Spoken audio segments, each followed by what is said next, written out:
Welcome back to Flashback Files, where we help students, recent grads, and young professionals reflect on how early experiences shape confidence, identity, and the way we think about the future. Today's conversation is about how joy, discipline, and humility shape who you become along the way. My guest today is Jimmy. His story isn't about having everything figured out, it's about discovering what lights you up, earning opportunities through effort, and learning to value fit and culture over prestige. Through sport, Jimmy has developed resilience, leadership, and a grounded sense of self that extends far beyond the court. In his case, the volleyball court. Jimmy, thanks for joining us today. Great. Yeah. Thanks, Josh. I'm really excited to be here, and it's an exciting opportunity. Happy you're here. Can you kick things off just for listeners, just by sharing a little bit about you? Yeah, for sure. So I'm a now 20-year-old volleyball player. I play at Nipissing University. I'm studying kinesiology here, and just been around sports my whole life. High performance sport. We get to work on mental skills, and I've really come over the past number of years being involved with high performance volleyball. I've been able to appreciate how you time management skills and discipline can really shape your future and help you get through busy moments in life when we may feel overwhelmed or whatnot. Good stuff. We'll unpack quite a bit of that, I'm sure. Yeah. Let's take it back to the early days. Before volleyball even landed on your radar, I believe you started playing hockey really young, and you may have started off as a goaltender. Yes. What do you remember about yourself at that age, and what kind of kid were you? Uh, High energy, as most little boys are. I mean, I practically worshipped Carey Price and the Montreal Canadiens, though my dad was a Leafs fan. Um, but yeah, I was interested in being a goalie because I thought they were so cool the way, they were a unique position, and they had so much responsibility on the team.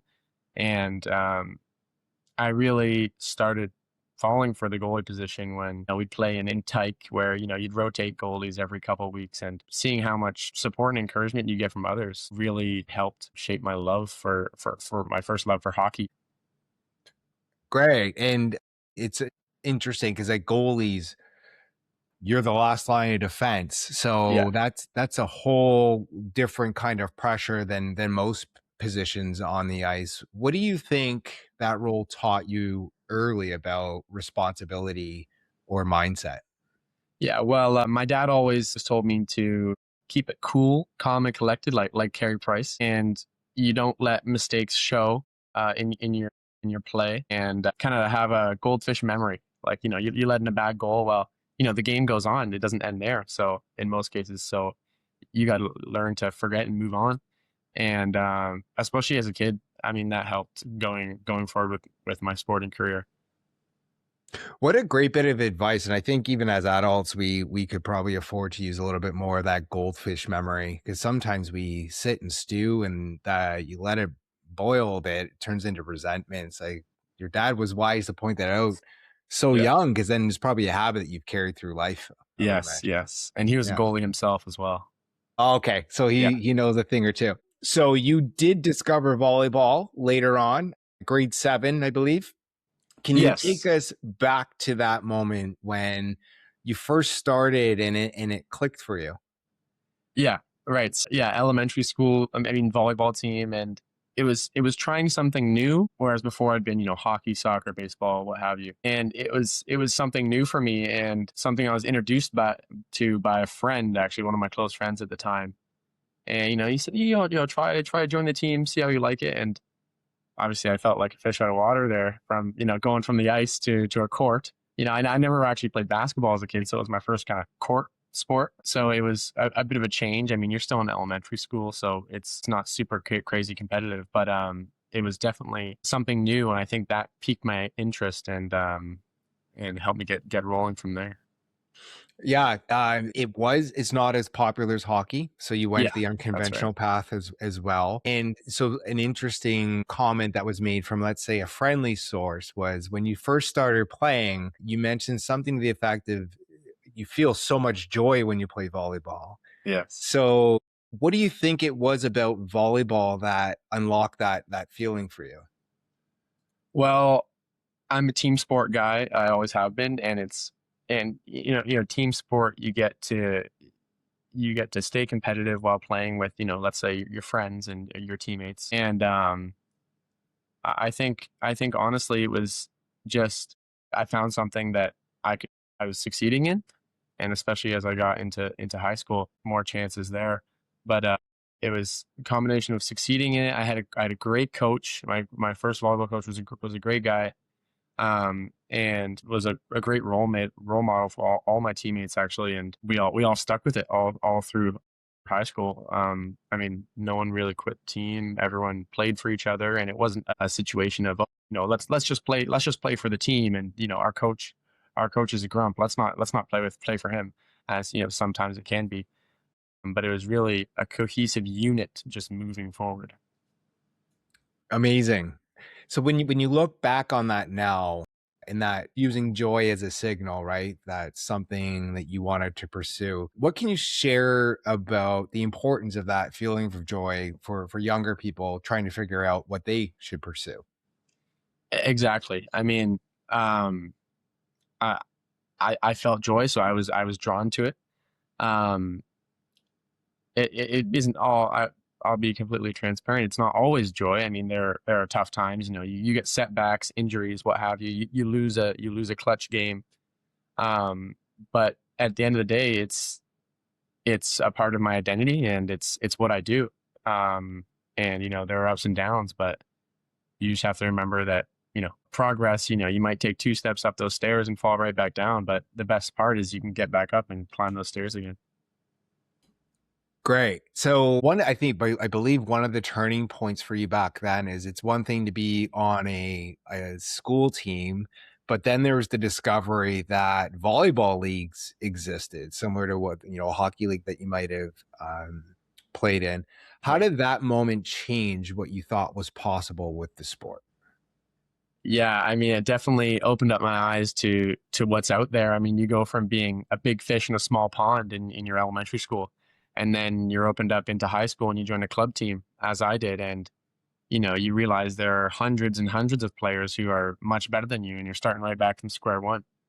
Um, so I mean, and then there's the topic of university. I mean, I didn't even realize there was university volleyball sports, and here I am now. Um, so yeah, it was very much just a cycle of big fish, small pond, small fish, big pond, and just working your way up the ladder every step of the journey. Great. So I'm thinking again back to hockey and volleyball. You were invited to join a club without really knowing what was out there. There's a belief system around hockey, being the Canadian sport, volleyball being relatively not unknown, but like not as popular as hockey. Mhm, sure. I'm going to imagine that there was a natural curiosity from you in terms of exploring a new path in a new sport.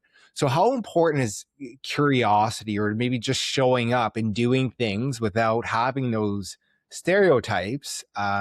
How important has that been in your world in terms of creating opportunities for you?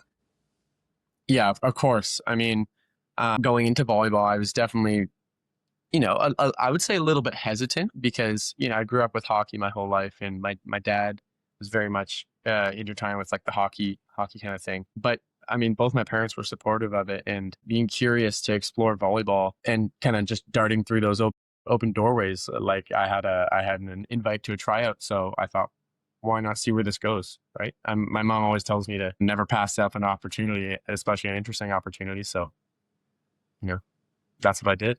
So, you just went through it. Yeah. And I would imagine there are some people that had experience going into it, maybe some people that were relatively newer, but how do you think you balanced humility, so being maybe relatively newer to the sport, with almost like that confidence, more like a fake it till you make it when you're stepping into spaces you didn't originally see yourself belonging in? Yeah, well, exactly. You draw the line between confidence and being cocky. I mean, you can be assertive. You can make sure, in practice, you're the loudest person. You're the most communicating the most. But it's not to you're not, bragging how good you are or putting others down. I mean, especially in volleyball, communication is so important. I mean, always just try to be, no matter what level I'm at. I mean, even coming into university, again, I'm now a rookie. Last year I was a rookie on the team, but you just got to say, hey, I'm going to do what I can, bring confidence to the court, and while staying humble and be the communicator, bring energy, bring communication, and that's gold. Yeah, I think that's really, really well put. I think that there's definitely that opportunity, especially volleyball, being a loud communicator. It sounds, I've been to a couple of games that it can get Yeah. pretty intense. How did being responsible for others when you were coaching in high school change the way you showed up as a teammate? So you didn't just play volleyball in high school; you actually took an opportunity to coach. So how did that shape your role as a teammate? Yes. Yeah. So coaching volleyball in high school, especially after starting the sport only a few years prior, it gave me a different perspective on how my teammates or the people I was coaching would take things, would interpret things. Um, if someone does something good, just saying good job, it doesn't do anything. Good job on that pass, on that passing angle. Good job on getting height on that block, and being specific, or calling people up, as to not call people out, saying, I need you here, instead of saying, you're playing bad, pick it up. It's, I need you here with me. Um, I need you here. I'm relying on you here, and let's play to the standard we know we can play to. And so coaching just brought a bit of a different aspect of it, whereas was able to think a lot more about how did my teammate take this, or how would my athlete I'm coaching take this. Oh, that's gold. I think you said calling people up, not calling people out. Yeah. First time I heard that term. I love it. What drew you to coaching? Were you presented with the opportunity? Did you put your hand up, take the initiative to coach? How did it present itself? Yeah. I mean, my buddy and I, my teammate and I in volleyball in high school, we were always looking to get involved as much as we could. And when there are no more practices to go to, how are we gonna play more volleyball? How are we gonna be involved with more volleyball? We thought, oh, let's reach out to the coach of the girls team and see if they need any extra help. And lo and behold, their coach was, they knew volleyball. They had kids in volleyball, but they weren't a volleyball coach themselves. And they thought, sure, I'll have these volleyball players come out and see what they can do. So it was a little bit of both. We were given the opportunity, but it didn't just fall into our laps. We did have to ask about it and see what was out there in terms of coaching opportunities. Excellent. And it was good to have a buddy go through it with you too. Yeah. So we would talk back and forth. If something worked at practice, we talk about it after, and something didn't work. Well, why didn't that work? What was the issue there? What could we have done differently to make things flow better? Yeah. Excellent. So within a short period, you moved into higher level competition and Team Ontario environment. What changed most about your approach to training and discipline? If you looked at your daily habits before this opportunity and then during, what changed? Yeah. I mean, for one, it was just the education. I mean, knowing how to take care of yourself, how to plan properly throughout the week, nutrition, hydration wise. Team Ontario taught us a lot of those core building blocks, and it encouraged us to take our diet seriously, take sleeping seriously. And so before that, I had just not known what benefits I could be getting out of my sleep, out of my nutrition. So it was very much a lacking point in my life. And then after learning about all potential benefits, what I could do to improve myself, that's when I started to take it more seriously, right? And there's a bit of an expectation once you get into higher performance, is that you're doing all you can to stay at the top of your game. Okay, so this is how old were you when you first started the journey with Team Ontario? I was 17 years old. Okay. I'm going to put myself in the life of Jimmy at 17 years old. You can correct me if I'm wrong, but the reason I want to do this is because I know what it feels like. I believe that's grade 12, if I'm not mistaken, ish. Were you Yeah, grade? I was in grade 11 actually. I had just turned 17. Okay. Yes. Yes. Okay. So you're grade 11. Maybe you have a social life, maybe you don't. There's lots of opportunities to hang out with friends who are not necessarily competing at a higher level. You're told all of these disciplinary measures to take from Team Ontario. At the end of the day, you take that home and you're left as an individual to really execute on that stuff. So you're taught about the nutrition and the sleep, but at the end of the day, Jimmy's responsible. So when you're told that from Team Ontario, and then you get a text or a call out like, hey, you want to come out this weekend? Or do you want to do X, Y, and Z? You want to go to McDonald's? You name the situation. I'm sure you know what I'm getting at. How did you exercise discipline when people were not watching? Yeah, that's a good question. And um, I mean, I think it very much does have to start from you, and you have to look at yourself and say, hey, what are my goals? What are my ultimate goals? For me, it was to play volleyball at the highest level I could possibly play at. And I just said, well, my actions have to align with my goals.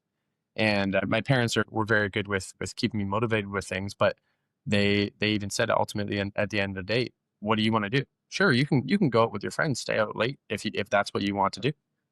But they said, I mean, think about what how how these actions will build, and you get the snowball rolling and rolling and rolling, and one day you'll look around and you say, where'd all my athleticism go? Where'd my discipline go? And I guess what I'm getting at here is that it's the hard things, the little things that will add up and will be a benefit in the future.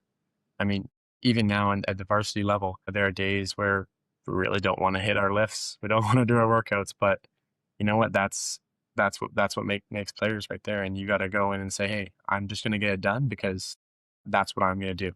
And I'm a part of this team. I made a commitment to do these lifts. No matter, we're in playoffs right now. So what? We're in playoffs right now.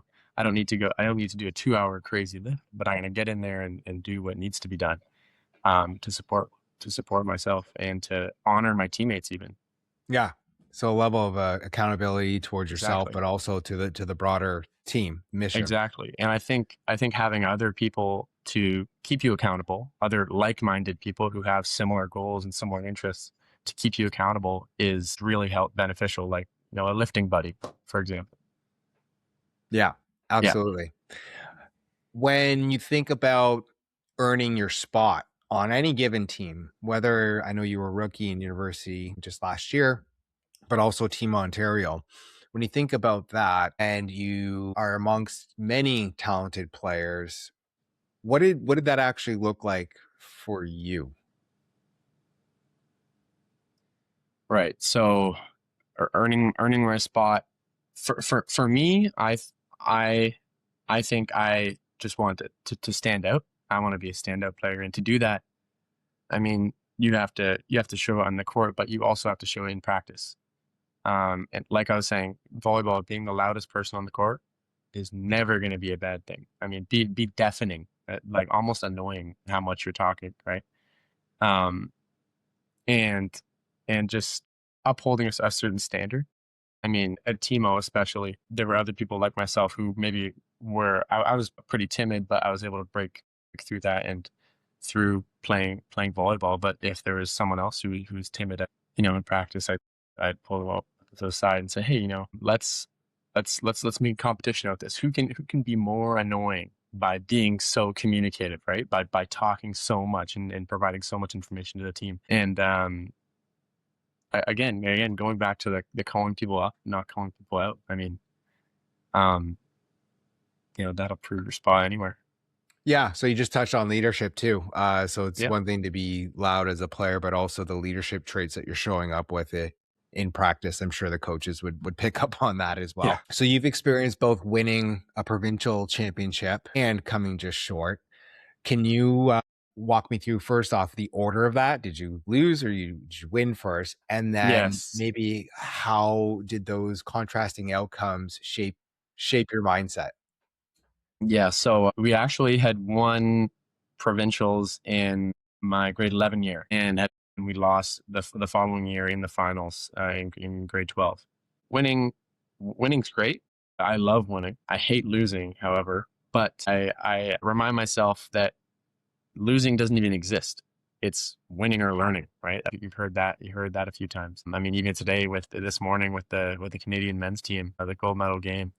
I mean, it stings, but there's a lot you can learn from it. One person I really leaned on during losses was my mom, because she would offer me great advice.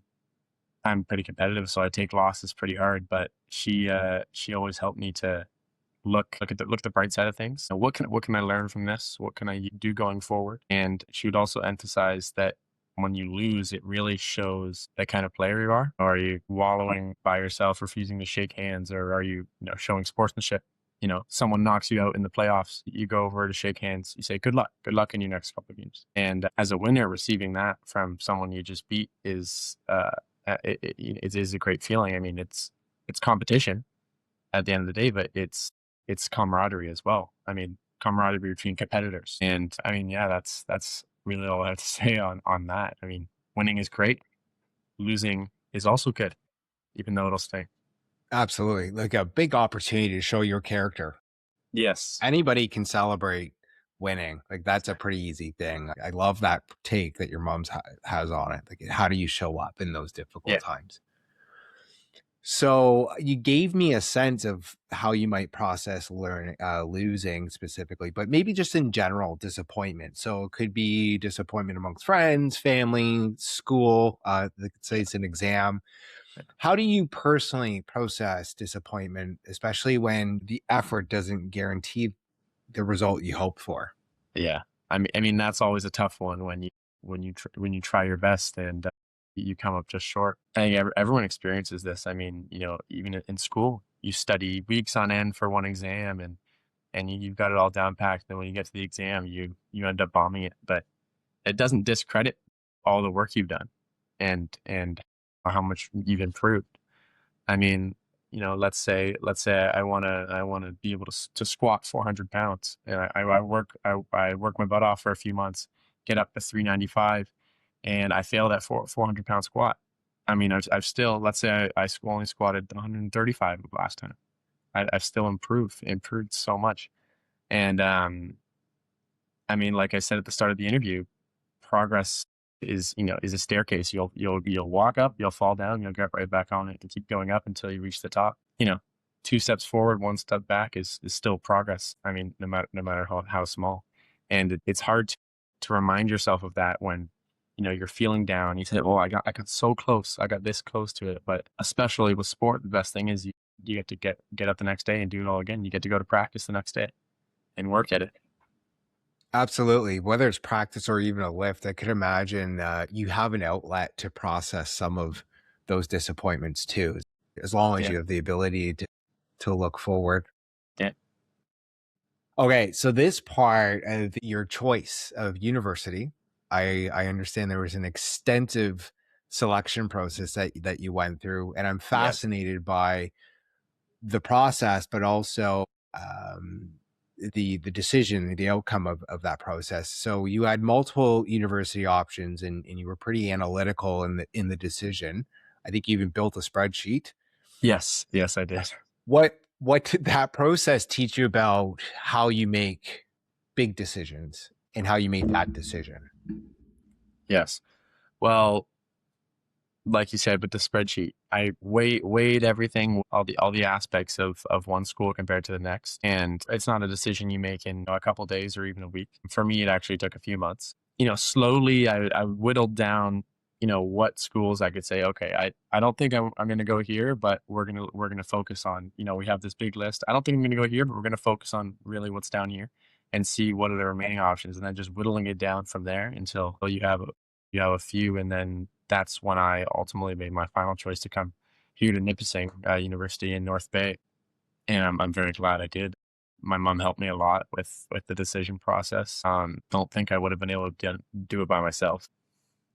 And what were the contributing factors that led you to choose Nipissing? Well, the for one, it was the team culture I was heading into. So with volleyball, when you're looking at universities to go to, colleges to go to, you go on recruitment trips. So you get to tour the campus, maybe see a few faculty, get to practice with the team. And that's where I got to experience firsthand the culture that the team had. Instantly, I connected with the culture and very like-minded people, good people. And for me, I just didn't feel the highest level of that from the other schools. Whereas like the highest I felt a part of a team and accepted was here. So that instantly shot to the top of the list. And then it was, okay, the campus is pretty nice. We're up in Northern Ontario, so it's pretty beautiful up here, so, especially in the winter, fall. And then it was, okay, the programs are great as well. So then it just kept climbing and climbing. All these great things, the coaching, great. Again, facility is amazing. But ultimately the biggest thing that I had weighed the most, like I had on my spreadsheet, I weighted each attribute of a school. So, a team culture was like 40%, 20% was like campus and program. And the other percentages was like, tuition costs, yada, yada, yada. I had the highest weight on team culture because am I going to enjoy myself here? Am I just going to be coming into practice and oh God, I got to practice again with these guys? No, it was like, I want to be a part of this. These are my values I see in this program. And I can imagine the amount of time, hours that you spend with that team, like you say, showing up to practice. I can understand why that would be such a higher weighting in terms of team culture. You're just spending so much time with these folks. Yeah, for sure. And it Yeah, seems to be paying off for you. Like you're in the semifinals. Yeah. I mean, and that was the thing. I had a few offers from some better schools in the ranking like a couple of years ago, but I chose a school for the culture and the guys and where we were going to take things. And last year we felt the sting of loss. We lost in the quarterfinal game, 3-0 in a volleyball game, which is best of 5 usually, and we just got swept 3-0, and that was our season done. But we made sure to remind ourselves we had the best program season, the best season in program history last year. Our best record we've ever had as a team. And so we held on to those little nuggets of gold and brought ourselves into this season where we said, okay, our goal, we're going to win a quarterfinal. It's never been done in our program history. And, we put our head down and worked this season. And yeah, just on Friday, we beat U of T in the quarterfinals, and it feels great for it to pay off. But I don't think we would have been able to win as handily as we did and learn as much if we didn't suffer that loss last year. Wow. And there's a theme that I'm picking up in the conversation is the progress. So you talk about making it to the quarterfinals and that not being a part of the school's program beforehand.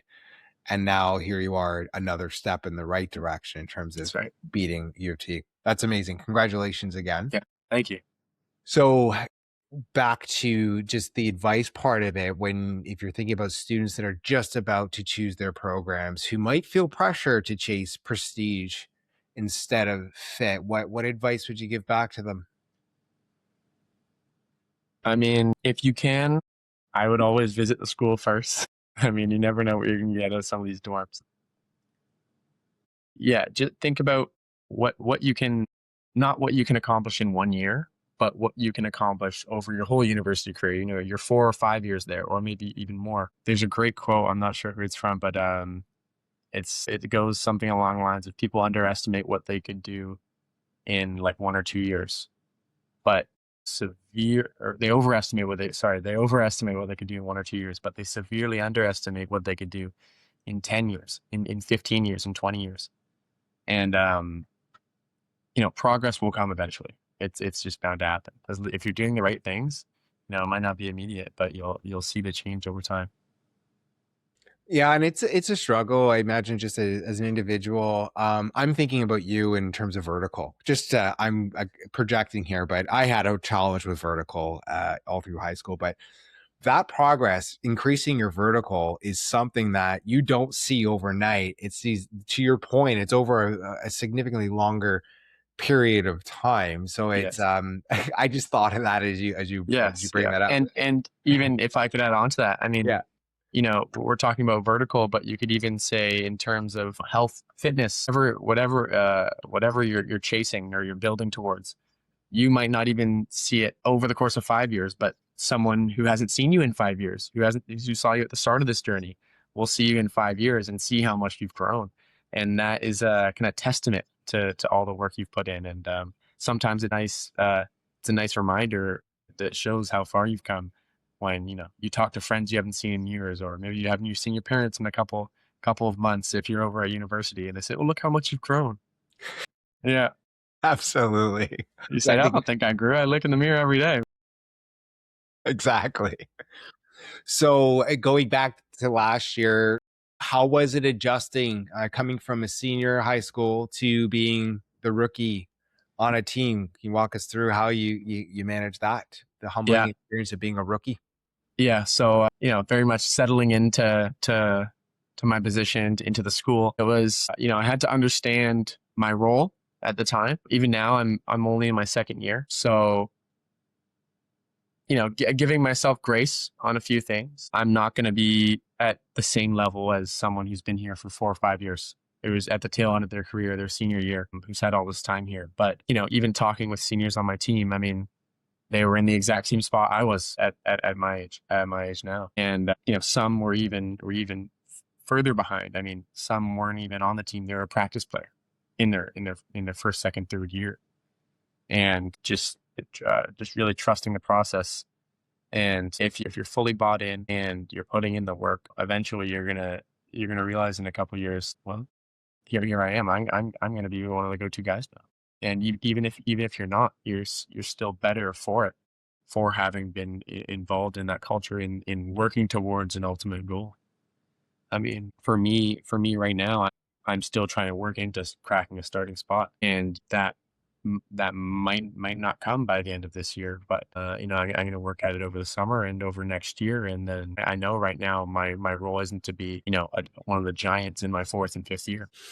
Right. So is it safe to assume that those conversations with seniors who have been where you've been really help you stay energized and Yes. engaged with the team when you may not have that, starting position? Of course, exactly. And they have a lot of wisdom, and I can come to them with anything. I mean, because they've been there, and whether it's seniors on your team, or whether it's your parents, or older family members who have been in your shoes, been where you've been. It's a lot of reassurance to have those conversations. You feel a lot of reassurance, and yeah. Even to be on the roster, that says a lot. I mean, that's still a smaller percentage of people that can play at a varsity level, I would imagine. So it's Yeah, also about maybe looking back and reflecting on how far you've exactly. come. And And yeah, yeah, and even like my mom used to say, I mean, yeah, be glad that you're here. Be glad that you're living that dream that your 16-year-old self had once dreamt. I want to be on a university team. I want to be the best volleyball I can possibly be on, and I'm doing that now. And I have to realize that the pressure to perform and play and all this, it really is, it's an opportunity. The pressure is a blessing. I mean, and I have to look back at last year. I mean, I've already played more than I had last year, and trusting that that's just going to build. going back to the good old progress. Yeah. Okay, this is another area I'm very fascinated about because when you're a student athlete, university level, there's some significant schedule demands, discipline across school. You've touched on training, recovery, nutrition, and sleep. What systems helps keep you grounded? And I maybe a couple of things for you to think about is when you've been in it, balancing exams and volleyball, maybe a couple of things that you might do to not escape but decompress. But how do you juggle the balls in the air when you need to, but also how do you kind of take a step back and have a moment for yourself to just chill out? Yeah, I mean, it's something that it's going to be a lifelong skill that I'm always going to have to be getting better at. I mean, and I'm never going to be perfect. I'm never going to be on everything on the ball every time. But things that have helped me is, I always keep a schedule of my classes, my exam dates. I have a test this day. I have an assignment due this day. And combining that with my volleyball schedule, practice is at this time on this day, and checking my schedule every morning has been really helpful for me these past 2 years at university, because the schedule can be a lot, but I mean, taking things one step at a time, especially when I have a big workload to do for school, but we're on the road in Hamilton, we're on the road somewhere, and not being home, but taking things one step at a time, doing work when I can, let's say I have a few hours of downtime between classes, not, scrolling on my phone, sitting there, doing nothing. It might feel good, and I might want to do that, but understanding that I'm gonna fall behind if I don't stay on top of things. Pardon me. And just taking things day by day. Yeah. It's funny. It feels like I don't have a lot of time right now, but I'll probably look back at this time in my life in 10, 15 years and say, oh my, I had so much time back then. Regardless of what it looks like in the future, if you feel like you don't have a lot of time, I'm just going to do a call. And I do appreciate you booking the time to have a chat. I'm very thankful for it. I just want to call that out. Of course. Back to this scheduling, Jimmy, like, do you have any specific apps? Do you use Excel, like, just for somebody that might be struggling to keep balls juggled in the air? Yeah. An app that I actually really like using, and I started using it in senior year of high school, is called Notion. And I kind of organize my entire life on there. You can make kind of endless pages off of one document and whatnot. So I have one big document that's just titled Life, and it's got my school agenda in there. It's got my volleyball agenda. It's got a section where it has all my different notes from my lectures from all my classes, organized class by class, lecture 1, 2, 3, 4, etc. And that's just kind of the hub of my life for these past couple of years. And it's on my computer, it's on my iPad, it's on my phone. I'm blessed to be able to have all these means of accessing it, and being able to chip away at work wherever I go, whether it's on the iPad or the computer at home. And I mean, the Google calendars are great too. I know some teammates who have organized their entire lives on Google Drive, on Google Calendars, Google Sheets. But for me, I really like Notion. I mean, it's pretty easy to use, and there's infinite things you can do. There's a very high skill ceiling for it. Like, you can do a ton of things if you really look into them. Yeah. And of course, the habit's been created you've been using it for what, 2-3 years? Yes. So it's embedded in your exactly. life. Yeah. Just every day. Good. All right. Back to volleyball a little bit here. Injury is always a part of sport. How do you mentally prepare for setbacks that you can't fully control? It's funny you say that. My grade 12 year, the year we had lost provincials, I had to sit out from provincials, and because I had broken a bone in my hand, and that was pretty tough to deal with, especially having broken it a week before the tournament was supposed to take place, and hearing that news from the doctor. You're not going to be able to do anything for at least a month. I mean, you can't do any sports. And so desperately wanting to go in, because of course I went to the tournament, of course, with my team, and sitting on the bench and feeling powerless, and feeling I had no control over the game itself. But I told myself I'm going to do absolutely everything I can from the bench, make sure I'm screwing my head off, being goofy on the bench, and trying to offer as much encouragement and cheering from the bench as I could, because the reality was I couldn't be out there with the guys on the court. As long as it's not career ending, injuries are just temporary.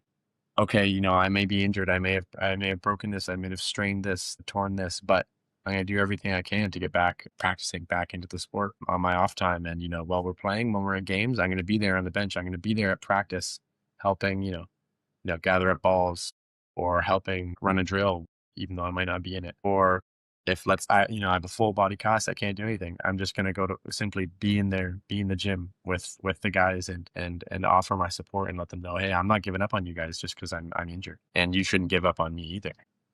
True definition of team sport right there. Yeah.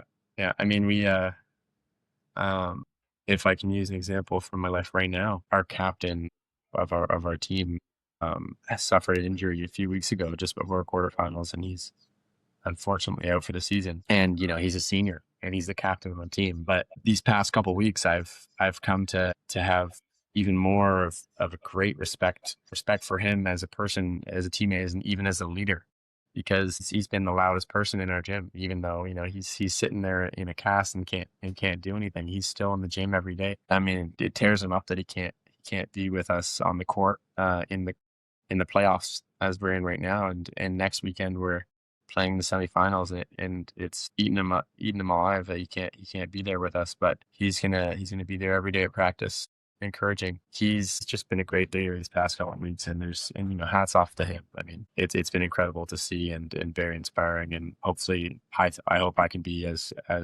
great of a role model as him in my next couple of years. Well, this just ties back into your comments around culture, right? Like Yeah. that's the epitome of the culture that you seem to want to be a part of. He's living and breathing that element of team culture. And look at him impacting second year Jimmy, Yeah, who could be in that very position, who can then pass the baton. It's exactly. yeah, beautiful. Which skills from sport do you already see translating into life beyond athletics?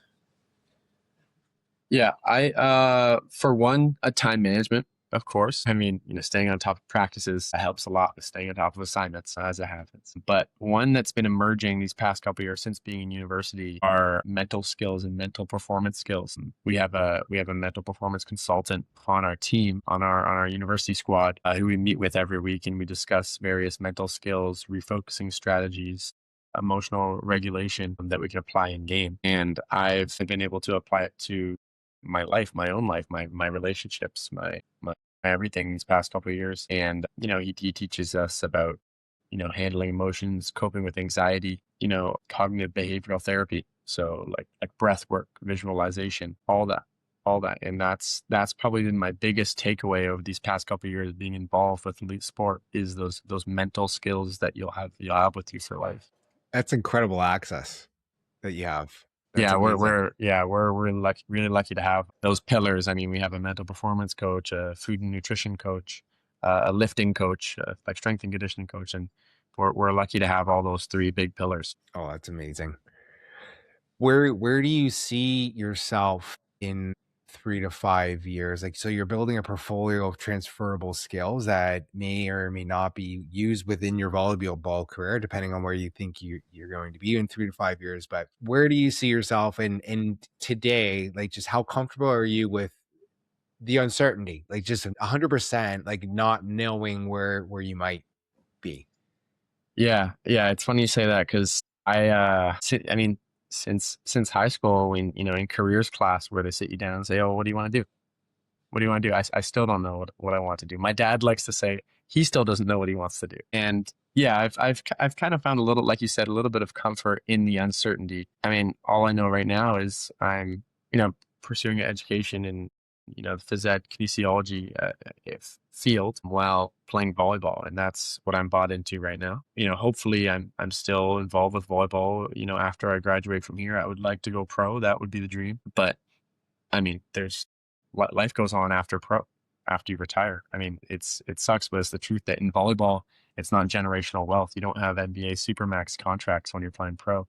You still have to get a full-time job after you're done pro. Some people even have a full-time job while they're playing pro, depending on what leagues you're in, how much you get paid. But again, this ties back to just openness, being curious, like you had put it, to new opportunities and trying things. Like for the career side of things, thinking about what I want to do as a career, just talking with friends, family who are in, let's say teaching, physiotherapy, all these sorts of things that kinesiology and phys ed is attached to, having conversations with them and seeing what their day-to-day life is like. How do they like their job? What skills have they picked up over their careers? Kind of building another one of those, little spreadsheets in my mind about, okay, teaching's interesting, or, massage therapy is interesting, and weighing different aspects of those careers. But yeah, to tell you the truth, I don't know where I'll end up in, let's say 5 years. But I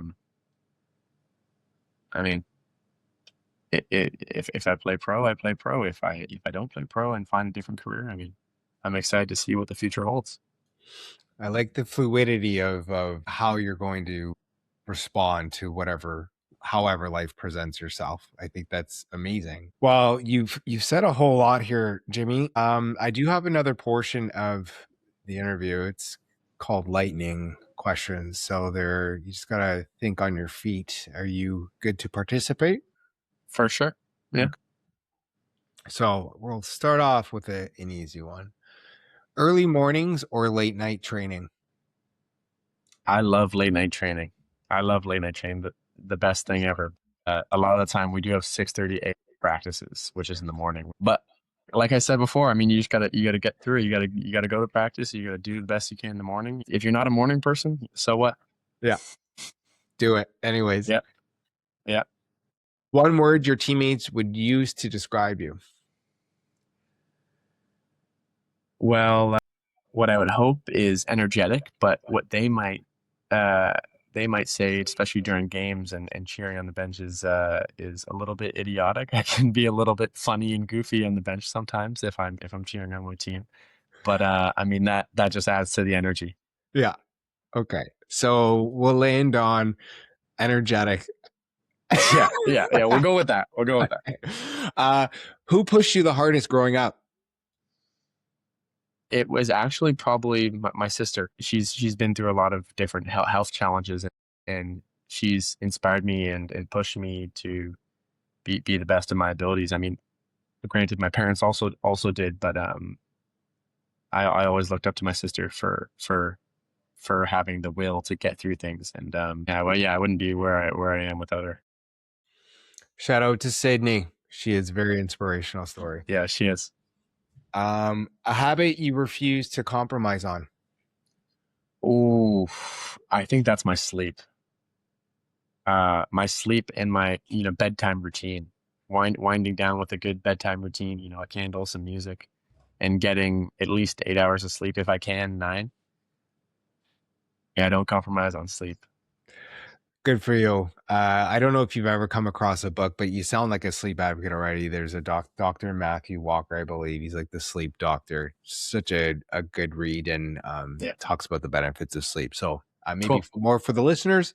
If you're not sleeping, you need to be motivated to sleep. Look up Dr. Matthew Walker. Best advice you've received and from whom? That is a tough one. I think it's actually a saying that my mom used to say that it instilled in me when I was a kid, is just going with the flow and saying it is what it is.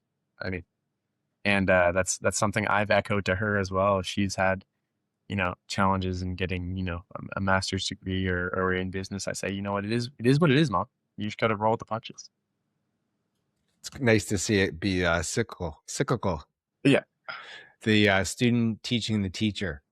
Yes, exactly. What's harder, patience or discipline? I think it's discipline to do something consistently every day. Is hard. It's hard to do, especially when you're trying to form new habits. It can be pretty killer. I mean, you see it all the time with New Year's resolutions. How many people give up New Year's resolution, a few weeks into January? But discipline is gold. It really is gold. If you can work on it and stick to something, it's incredible what you can do. Absolutely. And I think we talked about it before, what you're doing when no one's watching. Exactly. Discipline is the number one thing that will get Yes. you going through it. Something you're still actively working on. Always discipline. I mean, and also my mental skills, like I said, my lifelong mental skills. I'm always working on positive self-talk, imagery. It's always going to be learning experiences. Nice. Well put. If volleyball disappeared tomorrow, what part of yourself stays?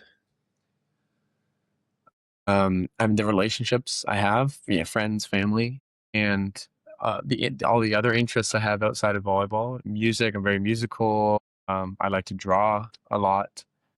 The other sports in my life that I've given up competitive wise, like hockey, soccer, still exist in my day-to-day life. I mean, I'll still every now and then I'll go down to the outdoor rink for a skate around or a little bit of shinny with some of my volleyball teammates. Yeah, it is tough if when actually kind of disappears from my life, whether it's pro or whatnot, figuring out, this one part of my identity is gone, but it's not my entire identity. I'm not just a volleyball player. You know, uh, I have other interests and I have other things I can lean on. Last question. Finish this sentence. Joy shows up for me when. Joy shows up for me when I'm pursuing my goals. For me, if sports taught me one thing is that the juice, my mom likes to say, the juice is worth the squeeze when you're building towards something, right? For us this year, it was the quarterfinal game, winning a quarterfinal game, building towards that. For myself 2 years ago, it was okay. I've accomplished my goal of being on the university team. And yeah, finding joy in, I guess, the progress, and that ties back to discipline. I mean, enjoying showing up for practice, showing up for lifts. Um, that's when joy appears for me. Good stuff. Jimmy, thanks for taking the time to have a chat. I know you're very busy in the middle of playoffs. Jimmy was struggling, just for the listeners, with a voice thing last week, and a little Yeah, concerned about the voice thing over the it's last returned. couple of days, just given the fact that volleyball is a loud sport and Jimmy's coming off of losing his voice. But you made the time, and I'm glad we kept the interview. You've given a lot for the listeners to think about. And I think one of the things I respect and admire about you is wrapping your head around a very fascinating thing, which is sports psychology, having your identity as volleyball or the sport of your choice for many, many years, and then having to come at the crossroads where it may not be a part of your life's journey in the next chapter. And it sounds like you are already understanding and um, preparing for it. Obviously, it's going to be great if you go pro. That would be it'd be amazing. But you know what I'm saying? It's like Yeah, you're understanding, and what did your mom say? It is what it is. it is what it is. Yeah. So beautiful. Thanks for your time, Jimmy. Really appreciate you being here. Yeah, thanks so much for having me, Josh. I mean, it was a great experience. I hope the listeners can get a few nuggets of gold from our conversation today. As I reflect on this conversation with Jimmy, a few themes really stand out. The first is that joy matters. Sometimes the things that shape us most don't begin with a perfect plan. They begin with paying attention to what lights us up.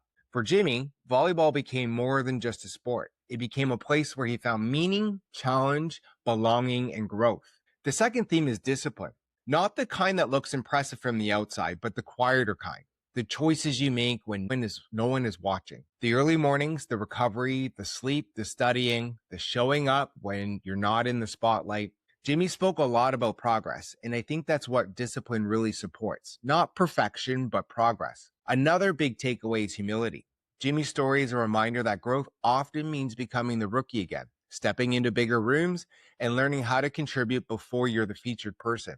Whether it was being a younger player, dealing with injury, or embracing a supporting role, he kept coming back to energy, attitude, and team culture. And maybe that's the biggest theme of all: culture and character over prestige. Whether it was choosing a university, responding to loss, or figuring out who he wants to become, Jimmy made it clear who you're around and how you show up matters just as much as the outcome itself. I also think there was something really powerful in the way he talked about identity, that even when something becomes a huge part of your life, it doesn't have to become your whole life. That perspective takes maturity, and Jimmy has clearly developed a lot of that already. So for students, athletes, and young people listening, I think this conversation is a great reminder that progress isn't always loud and growth isn't always linear. Sometimes it looks like starting over. Sometimes it looks like waiting your turn. Sometimes it looks like staying committed when the result hasn't shown up yet. But if you keep showing up, keep learning, and keep aligning your actions with what matters to you, that progress adds up. Jimmy, thanks again for joining me on Flashback Files. For those of you who listened, please share this episode with a friend if you think they could use it. We'll see you on the next one.